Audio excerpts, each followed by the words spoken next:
Guilt will be fixed, detectives declare. Atlanta, Georgian, Tuesday, April 29, 1913. Has the murderer of pretty little Mary Phagan slipped the net that the police most carefully spread for him? Is the author of the crime that shocked the city and state with its terrible brutality still at large?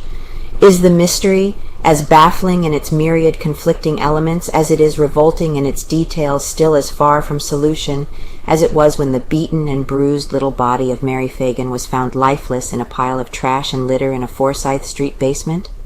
When the city detectives and Pinkertons picked up the twisted skelna of evidence this morning, they admitted that they were as badly tangled as when they laid them down after working incessantly upon them until long after midnight. They are positive, however, that the guilt will be almost certainly fixed before nightfall. It only remains to follow each thread of evidence out to what person will the damning thread lead, is the question that is holding the entire city in suspense. No other tragedy in years has so gripped the people as this one of the laughing, innocent girl lured to her death. When the final truth is known, will the accusing finger point of guilt be leveled at Newt Lee, the Negro night watchman against whom suspicion was strongly directed today, although he at first was held only as an important witness, or Arthur Mullinax of 60 Poplar Street, formerly a streetcar conductor who was the first man arrested and seriously regarded as the possible murderer? The evidence against him is slight.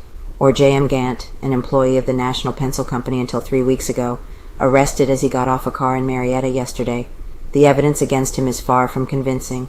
Or Jerron Bailey, Negro elevator man in the pencil factory, who was arrested at about the same time as Mullinax and held as a material witness.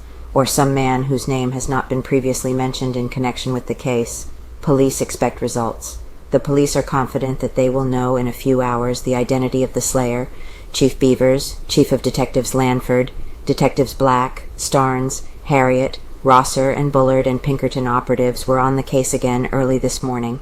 Out of the many clues obtained yesterday, they expected to get a definite lead and bring order out of the confusion that hampered the first 2 days' work. They have everybody in custody against whom suspicion has been strongly directed. They have a mass of information and a mass of testimony, much of which is conflicting. From this they will eliminate the inaccurate and improbable and proceed carefully to weave the net of evidence. No mystery in recent years has served to excite the public mind as the Phagan murder. Detective headquarters have been thronged with persons who have believed that they had clues to the perpetrator of the crime. All day yesterday was a ceaseless procession going into the detectives' offices and another procession coming out. The officers were harassed as much as they were aided. Many worthless clues.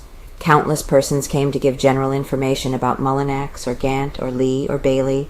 Others came to identify Mullinax as the man they had seen with a girl on a certain street at a certain time Saturday night. Others were sure that it was Gant they had seen. Some of the information was absolutely worthless, and some was regarded as furnishing possible clues. While some of the officers were hearing the various tales of these people, other detectives were putting the prisoners through a grilling examination of their whereabouts at every minute of Saturday night. 3rd degree for Lee. Newt Lee, the black night watchman, was given the 3rd degree in the belief that he knew much more about the crime than he professed. He showed signs of weakening several times, but each time recovered before he had made any admissions seriously damaging either to himself or any of the other prisoners. The shifting of suspicion to Lee was the most startling development of this forenoon, although what basis it had in actual evidence is hard to determine. It is known that the Coleman family are inclined to believe that he knows a great deal more about the crime than he has been pleased to tell. Screams in the building were heard by persons in the livery stable nearby, according to stories current today. How could Lee have made his rounds every half hour and not have heard them? Members of the Coleman family ask. O.I. Bagley, shipping clerk for the Atlanta Milling Company, was with Gant Saturday night and left him a few minutes after 10 o'clock, according to a statement to a Georgian reporter. Bagley declared, "Gant is but a casual acquaintance of mine, though I have known him for about a year. I do not believe he is the kind of man who would have committed the crime. I met him early Saturday night in the Globe pool room and talked to him some time. My brother and a friend of Gant's named White were playing a game of pool. Gant does not play, and we sat down and watched my brother and White. About 10 o'clock, Gant and myself strolled out of the pool room and walked around. We went a block or two out Whitehall Street, then turned and came back, walking back to Alabama Street and up Alabama to Broad Street. I told Gant that I was going to catch a car, and he said he would go back to the pool room. I noticed that he walked up Broad Street. My car came along and I went home. I caught the 10:30 o'clock car, had started west.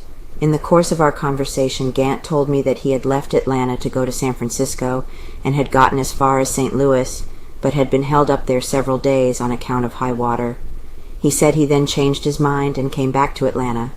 He also told me that he probably would go to farming, that his mother had offered to give him a 500-acre farm near Marietta. That Gant could have met the Phagan girl later in the night and committed the crime appears improbable to me, as most of his conversation was about him preparing to get married in August. He seemed to be very much in love with the young lady. Our meeting Saturday night was accidental. I had not seen him for 3 or 4 weeks and asked him where he had been. He then told me of going to St. Louis.